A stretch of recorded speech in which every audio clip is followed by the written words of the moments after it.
പ്രിയപ്പെട്ട economics, statistics, mathematics, commerce ഉദ്യോഗാർത്ഥികളെ, നിങ്ങളെ സംബന്ധിച്ച് ഏറ്റവും മികച്ച ഒരു തസ്തികയിലേക്കുള്ള നോട്ടിഫിക്കേഷൻ PSC ഓൾറെഡി പബ്ലിഷ് ചെയ്ത് കഴിഞ്ഞു. നിങ്ങളെല്ലാവരും അത് ഓൾറെഡി അപ്ലൈ ചെയ്തിട്ടുണ്ടാവും, അല്ലെങ്കിൽ ഇതുവരെ അറിഞ്ഞിട്ടില്ലാത്തവർ തീർച്ചയായിട്ടും അപ്ലൈ ചെയ്യുക.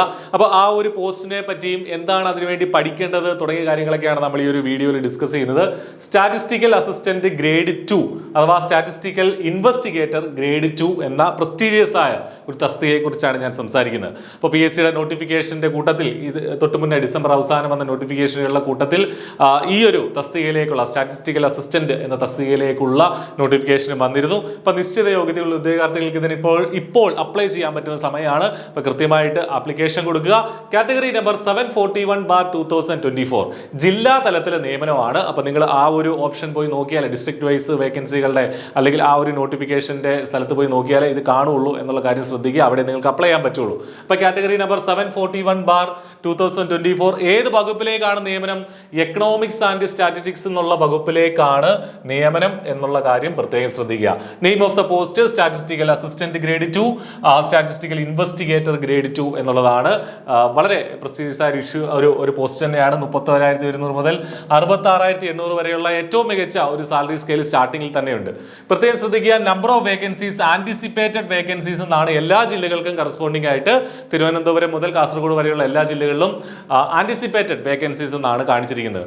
കഴിഞ്ഞ തവണ ഓരോ ജില്ലയിലും 30-ലധികം നിയമനങ്ങൾ നടന്ന ഒരു പോസ്റ്റാണിത് എന്നുള്ള കാര്യം പ്രത്യേകം ശ്രദ്ധിക്കുക. പ്രത്യേകിച്ചും ഈ ഫീൽഡിലുള്ള ഇത് വളരെ കുറച്ച് ആളുകൾ, അതായത് എക്കണോമിക്സ്, സ്റ്റാറ്റിസ്റ്റിക്സ്, മാത്തമാറ്റിക്സ്, കൊമേഴ്സ് ഇത്രയും ബിരുദമുള്ള ആളുകൾ മാത്രമാണ് ഇതിന് അപ്ലൈ ചെയ്യുക. എല്ലാ ഡിഗ്രിക്കാർക്കും അപ്ലൈ ചെയ്യാൻ പറ്റില്ല. അപ്പോൾ ആ ബിരുദമുള്ള ഉദ്യോഗാർത്ഥികളെ സംബന്ധിച്ച് ഒന്ന് പരിശ്രമിച്ചു കഴിഞ്ഞാൽ, കൃത്യമായിട്ട് പരിശ്രമിച്ചു കഴിഞ്ഞാൽ നല്ലൊരു സാലറി സ്കെയിലുള്ള സർക്കാർ ജോലിയിലേക്ക് എത്താനുള്ള വലിയ ചാൻസ് ആണ് ഈ ഒരു പരീക്ഷ വഴി നിങ്ങൾക്ക് കൈവരുന്നത് എന്നുള്ള കാര്യം ഓർക്കുക. ജനുവരി 29 ആണ് ഇതിന്റെ ലാസ്റ്റ് ഡേറ്റ്. അതുവരെ കാത്തിരിക്കരുത്, അപ്ലൈ ചെയ്യുക. ഏജ് ലിമിറ്റ് 36 വയസ്സ് വരെയാണ്. 19 മുതൽ 36 വയസ്സ് വരെയാണ്. അതായത് 2/1/1988 ശേഷം 1988 ജനുവരി 2 ആ തീയതി ഇൻക്ലൂഡഡ് ആണ്. അതിനുശേഷം ജനിച്ച ഉദ്യോഗാർത്ഥികൾക്കാണ് ഇതിന് അപ്ലൈ ചെയ്യാൻ പറ്റുക എന്നുള്ള കാര്യം കൃത്യമായിട്ട് ശ്രദ്ധിക്കുക. I+ ഈ പരീക്ഷയ്ക്ക് വേണ്ടിയിട്ട് ഇന്റൻസീവ് ആയിട്ടുള്ള ബാച്ച് നെക്സ്റ്റ് വീക്ക് മുതൽ സ്റ്റാർട്ട് ചെയ്യുന്നുണ്ട്. ബാച്ചിനെ കുറിച്ചുള്ള ഡീറ്റെയിൽസ് അറിയാനായിട്ട് വീഡിയോ ഡിസ്ക്രിപ്ഷനിലുള്ള നമ്പറുകളിൽ നിങ്ങൾക്ക് കോൺടാക്ട് ചെയ്യാം. ഓക്കെ, അപ്പോൾ ഇത്രയും കാര്യങ്ങൾ മനസ്സിലായെങ്കിൽ ഇതിന്റെ ക്വാളിഫിക്കേഷനിലേക്ക് നമുക്ക് പോകാം. എന്താണ് എ ബാച്ചിലേഴ്സ് ഡിഗ്രി?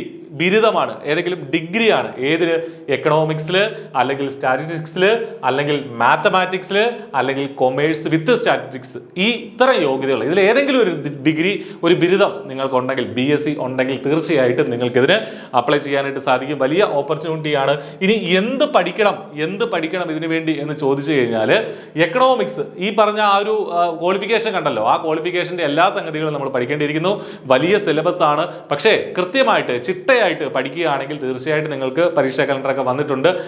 നമുക്ക് ഒരു 6 മാസം ഏറ്റവും കുറഞ്ഞത് നമുക്ക് പഠിക്കാനായിട്ട് കിട്ടും. അപ്പോൾ അത് വെച്ചിട്ട് നിങ്ങൾക്ക് പഠിച്ച് തീർച്ചയായിട്ടും ഈ ഒരു സിലബസ് കവർ ചെയ്യാൻ പറ്റും. എക്കണോമിക്സിൽ നിന്ന് 20 മാർക്ക്, മാത്തമാറ്റിക്സിൽ നിന്ന് 20 മാർക്ക്, സ്റ്റാറ്റിസ്റ്റിക്സിൽ നിന്ന് 20 മാർക്ക്, കൊമേഴ്സിൽ നിന്ന് 20 മാർക്ക്. ഇത്രയും മാർക്കുകളാണ്. കൂടാതെ GK, റെനൈസൻസ്, കറണ്ട് അഫയേഴ്സ് എന്നിങ്ങനെ 20 മാർക്ക്. ടോട്ടൽ 100 മാർക്കിന്റെ ഒബ്ജക്റ്റീവ് ടൈപ്പ് പരീക്ഷയാണ് എന്നുള്ള കാര്യം കൃത്യമായിട്ട് ഓർക്കുക. I+ ഈ പരീക്ഷയ്ക്ക് വേണ്ടിയിട്ട് നമ്മൾ കഴിഞ്ഞ തവണ നടന്ന റിസർച്ച് അസിസ്റ്റന്റ് ആയിക്കോട്ടെ, അതിന് മുന്നത്തെ അത്തരം പരീക്ഷകൾക്കൊക്കെ കൊമേഴ്സ് റിലേറ്റഡ് ആയിട്ടുള്ളതും എക്കണോമിക്സ് റിലേറ്റഡ് ആയിട്ടുള്ളതും, നെറ്റ് ആണെങ്കിലും സെറ്റ് ആണെങ്കിലും PSC ആണെങ്കിലും ഒരുപാട് ഉദ്യോഗാർത്ഥികളെ വിജയത്തിലേക്ക് കൈപിടിച്ചിട്ടുള്ള റിസർച്ച് അസിസ്റ്റന്റിനൊക്കെ ഒരുപാട് നല്ല മാർക്ക് വാങ്ങിയ കുട്ടികൾ നമ്മളോടൊപ്പം ഉണ്ട്. അപ്പോൾ അതൊക്കെ റിസൾട്ട് വരാനിരിക്കുന്നതേ ഉള്ളൂ. അപ്പോൾ നമുക്ക് അതേ നിലവാരമുള്ള ക്ലാസ്സുകൾ തന്നെയാണ് ഈ സ്റ്റാറ്റിസ്റ്റിക്കൽ അസിസ്റ്റന്റിന് വേണ്ടിയിട്ടും I+ പ്രൊവൈഡ് ചെയ്യുന്നത്. ഹൈ ക്വാളിറ്റി ക്ലാസ്സുകളും നോട്ടുകളും സിലബസ് ഫുള്ള് നമ്മൾ കവർ ചെയ്യും. അതുകൂടാതെ ഇൻഡിവിജ്വൽ ആയിട്ടുള്ള ഡൗട്ട് ക്ലിയറൻസ് നിങ്ങൾക്കുണ്ടാവും, MCQ ഡിസ്കഷൻ ഉണ്ടാവും, PYQ ഡിസ്കഷൻ ഉണ്ടാവും. ഈ അടുത്ത് നടന്ന ഡയറി ഫാം ഇൻസ്പെക്ടർ ആയിക്കോട്ടെ, ലീഗൽ മെട്രോളജി ഇൻസ്പെക്ടർ ആയിക്കോട്ടെ, മറ്റ് പരീക്ഷകൾക്കൊക്കെ 1ാം റാങ്ക് ഉൾപ്പെടെ I+ നേടിയിട്ടുണ്ട്.